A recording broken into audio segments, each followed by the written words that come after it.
Squawk, squawk, fellow sorrowers.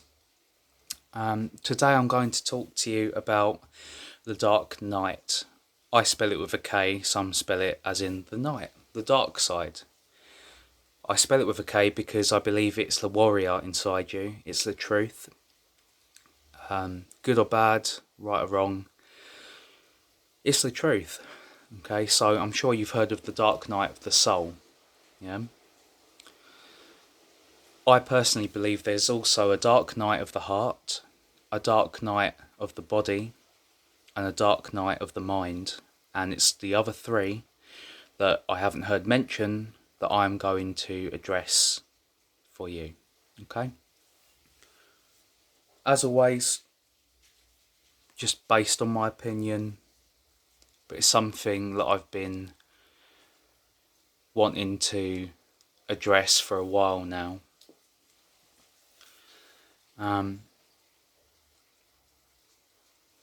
Yeah, so I'll leave the soul as it is because it's already been covered. We'll start with the heart. Shall we start with the heart? We'll start with the heart.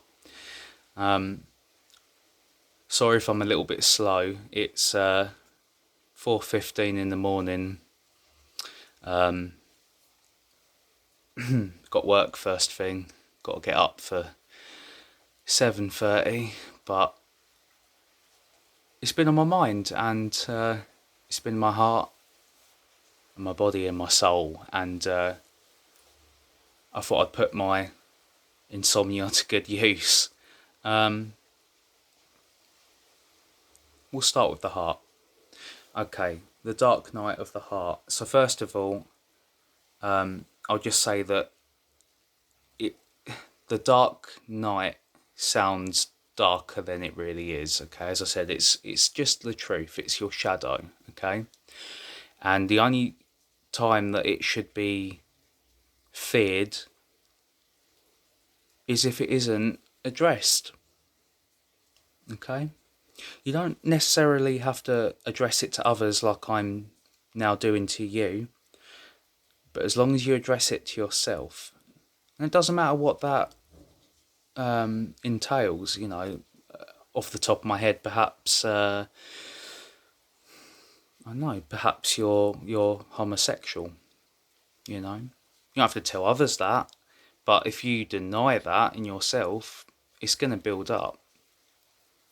It's going to affect you in a very negative, pessimistic way. Just an example. Another would be perhaps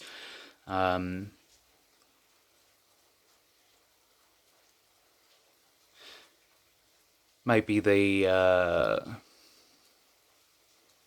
rage would be a main one. Rage is certainly the number one in my opinion.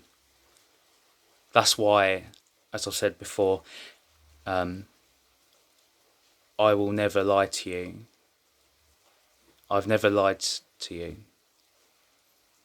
in any of my videos since I started.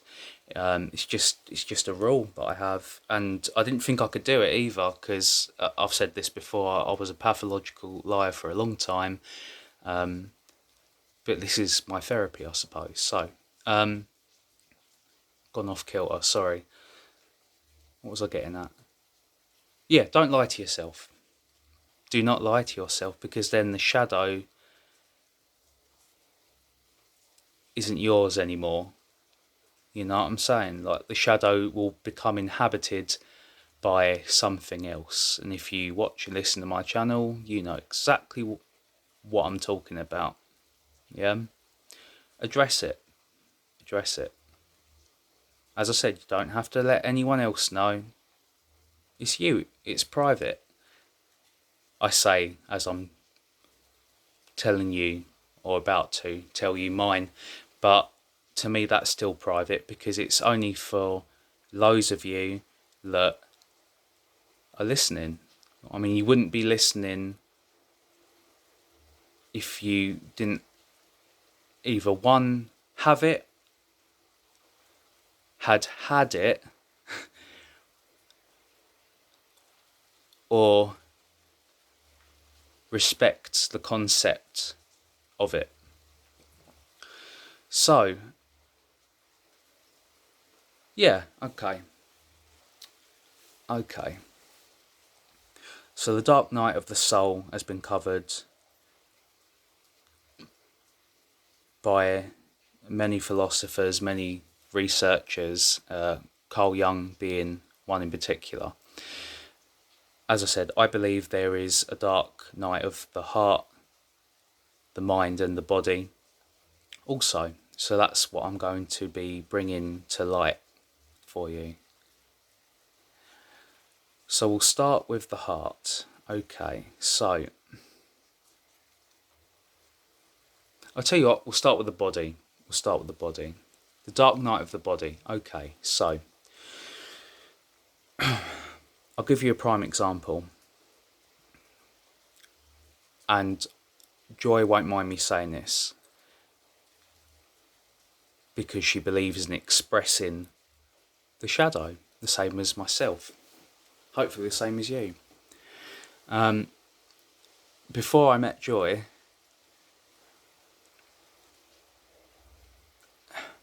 she had this, she had this part of her that was, it was like an innate self-destruction, okay? And this is physical, and that's why I say there is a dark night of the body, okay? So a prime example, before I met her, way before I met her, because of the childhood sexual abuse that she had gone through, she had this worthlessness of her body, and she did not know how to connect empathically at all. So the only thing that made her feel, and this is the point, the only thing that made her feel alive was the lust of others. Yeah. So when I met her, I had to teach her what empathy was. Imagine that. See, there's a fine line between psychopathy and empathy. Most people, I'm sure you do, but most people don't realise this. Fine line between the two, because empaths can relate, associate, and empathise with evil to the point where the line begins to blur. I had to bring that into focus for her. So yeah, I've used Joy as an example, but it's many men and women. I've noticed it's mostly women, okay? But I believe that's down to the culture of, a man, fuck. I was going to swear. I'm not going to swear anymore. It's lower vibration. I'm really going to give it a go from now on, okay? So our culture dictates, as I've said before, that a man goes out, sleeps about, blah, blah, blah. Well, they're a lad, right? They're just a lad. A girl does it, a woman does it, they're a slut, yeah? So it gave her a sense of self-worth, right? Another example of the dark night of the body would be self-harm. Okay, most people self-harm because the echo of the pain makes them feel alive, because they're feeling something, right? And of course, this is what I'm talking about by the fine line between psychopathy and empathy. It's not what this video is about, but it's a prime example. There's a fine line there, because an empath will do that to release how much emotion they're feeling, right? But then a psychopath will also do that because they feel nothing. And by doing that, they feel something. Even if it's simply pain, right? And that in itself feeds the dark night of the body. In a psychopathic sense, it will become an addiction to how much pain one can take. That didn't hurt, I can handle that. What else is there? With an empath, it will become an addiction in the sense that they're releasing the personas and the demeanours that they are automatically taking upon themselves because they have no choice. They have no choice. You know? They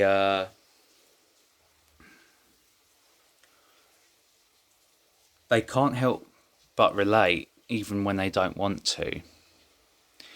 Now, I believe myself to be...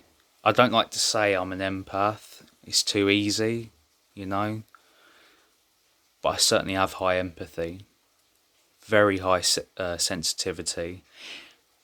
And I believe that would be a good thing, but I'm telling you, and I'm sure you already know anyway, it's just as much a curse as it is a gift. You know? Helps you understand others. Helps you understand evil. That's a curse, but it's a gift because it shows you the fine line between yourself and themselves, and you know who I'm talking about, right? So the Dark Knight isn't as dark as it sounds, as I said before. It's a shadow. It's your shadow, your personal shadow. Okay? But if you leave that shadow in the dark and you don't address it personally, privately, it will be filled by something else. It will. So address it. Whatever it is, whatever the issue, address it. It works in all contexts. Like I mentioned, you know, as an example, homosexuality, perhaps, and being judged for it, or, you know, do you know what? I'd even go as far as to say paedophilia, for example. I don't know this, but I can empathically, I can only presumably relate in the sense that at some point a paedophile wasn't a paedophile, right? So when they had that sexual arousement, it wasn't addressed. If it was addressed, perhaps they could work out where it was coming from, what the source, base, core of it was, and overcome it. Perhaps it was to do with their childhood in itself. Maybe they were abused. You see what I'm saying? But because it wasn't addressed, because it doesn't get addressed due to the persecution, not only from others, but from themselves upon themselves, they become fucking monsters. You see? Just another example. So yeah, the dark night of the body. I mentioned self-harm. It doesn't have to... I mean, self-harm doesn't have to necessarily just be physical, because I class it as the dark night of the body. Self-destruction, of course, can be through drugs. It can be through wanting to be treated like shit. Some, you know, I mean, there's some men too, I'm sure, but primarily women. There's some women that want to be abused. They want to be physically abused. You know? That's the dark night of the body, you see. For whatever reason, it makes them feel, in some contexts, it makes them feel alive. In other contexts, it's the closest thing to physical connection from their counterpart. Yeah? A punch, well, I don't get a kiss, so a punch is the next best thing. I'm not saying this because I agree with this. I hope you realise this. I'm saying it because it's another facet. It's another trinket of the dark night of the body. Yeah? I'm going to pause this a second. Give me a moment. Yeah, so just as much as the dark night of the body can affect and infect a human being as a victim, it can also do the exact same thing to the victimizer. You know, I'll give you another prime example. You can have, again, women physically abuse men just as much. You just never hear about it. And why? Because then the man won't address that shadow. Yeah, it's embarrassing, right? Your woman bullies you. Most people would laugh. Your mates would laugh at you, right? They shouldn't. Same rules apply the other way round. The other end of the spectrum with the victimizer. You can have a man, women too, as I said, but we'll use the prime example based on a male. The man can feel a severe sense of insecurity. Perhaps it's their physique. You know, again, I've mentioned this before. In our day and age, this culture, men, to be a man, it seemed to be, you know, you've got muscle and all this shit, like it actually matters, right? They don't have that. The dark night of the body can take place there. You know, they might beat the woman to feel like a man. Of course, it's the complete opposite. You're anything but if you do that. But they may do that because they know that the woman won't fight back. They know that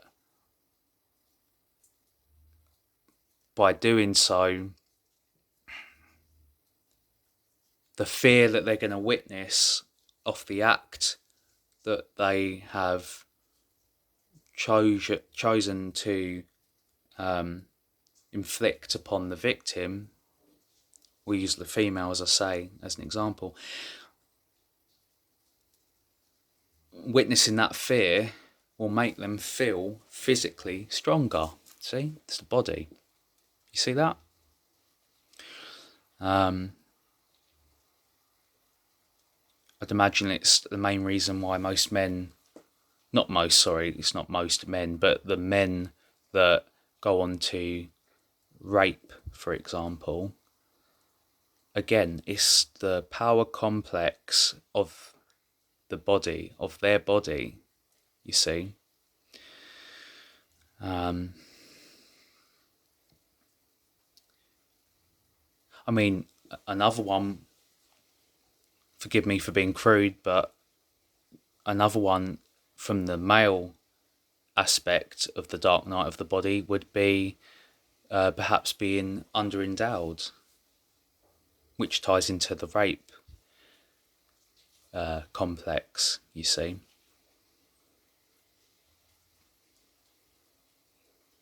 It shouldn't matter, but the way that culture has moulded the male, to them it does.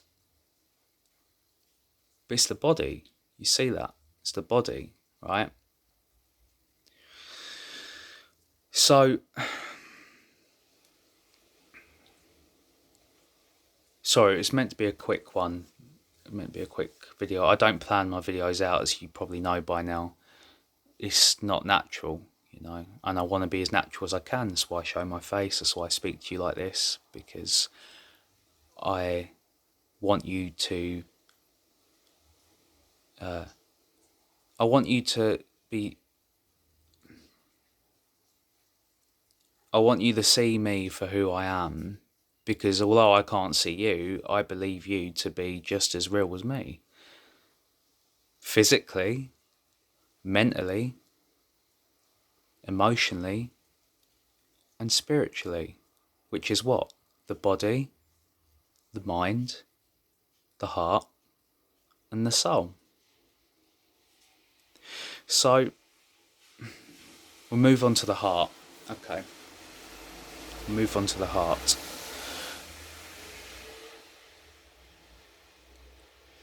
Okay. So the dark night of the heart would dictate and entail certain alignments, good and bad, right and wrong. It's all relevant, right? Such as okay. Here's one that goes both ways. So you have men and women, but this again goes the other way. I have witnessed this primarily in men rather than women. Man gets their heart broken, they go out and mess about, right? Don't care. One night stand, boom, boom, boom. Yeah. Seems heartless. The act itself is, but inside, in their heart, they're doing it because they don't want their heart to be broken again. It's usually because it has been. They don't want to go through that. It shuts it down, right? You see? And once again, you can turn it the other way. The other way would be the sensibility of wanting to have your heart broken. That's another side of it. The dark night of the heart. Wanting to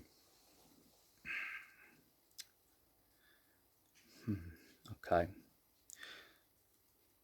Wanting to have your heart broken for many reasons. One would be to prove to you how much you care about the person in question, you see. The effect it has on you shows you that what you feel is real, right? Another example of the dark night of the heart would be, this is a very common one, I'd imagine, a very common one. It's something I used to practice when I was younger, when I was still asleep. Every time I would commit a bad deed, I would even it out with a good one. That's something I used to do a lot of the time, and I'd imagine most people don't even realise that they do it, but they do it. They do it. It's their way of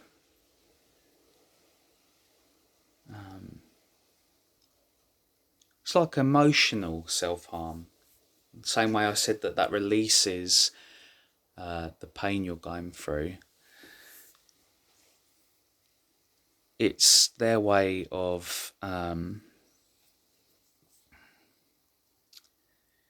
evening up the scales, you know. And that's what I used to do, as I said.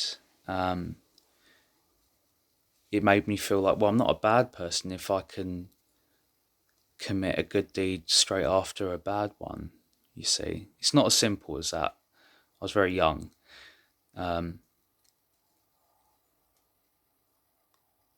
problem with that is that you're only committing the good deed because you've committed a bad one, you see.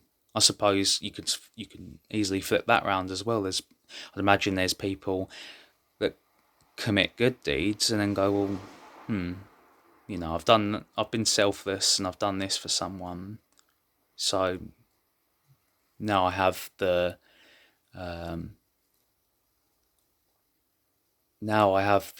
option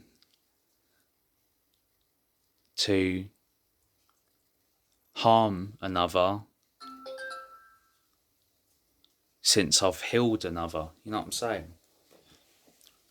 Heal one person, it gives you the right to hurt another. So it goes the other way too. But it's all based on your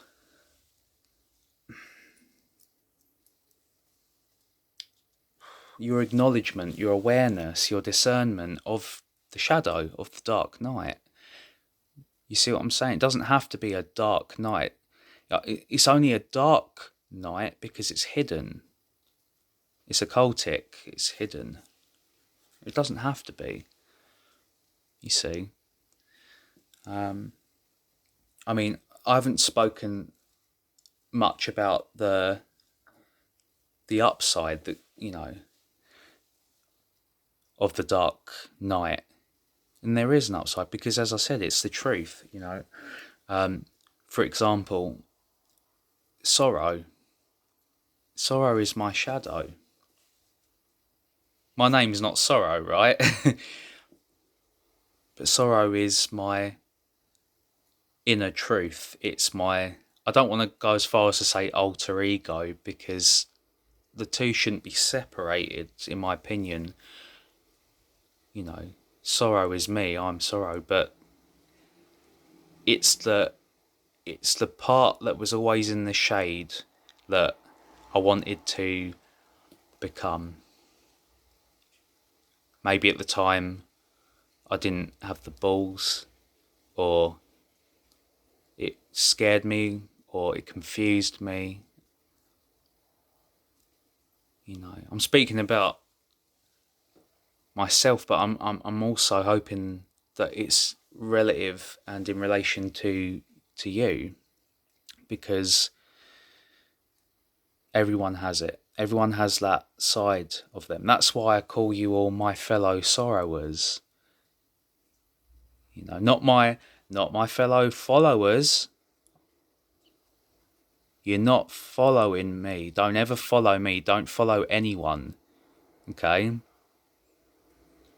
That's why I never ask you to subscribe or press like and all that shit. Don't do it if you want to do it, but don't fucking ask. Sorry, I said I wouldn't swear. Don't do it because you're being told to do it.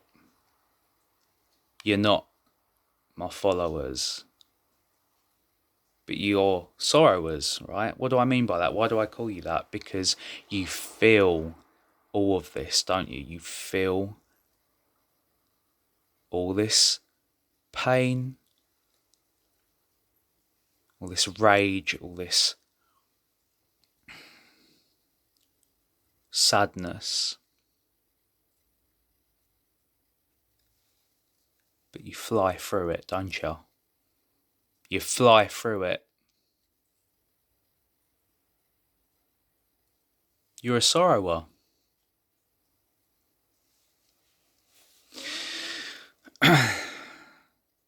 Yeah, so, told you I'm tired. I keep going off topic, sorry. You're worth it. You're worth it, though. Okay, come on, sorry. Right.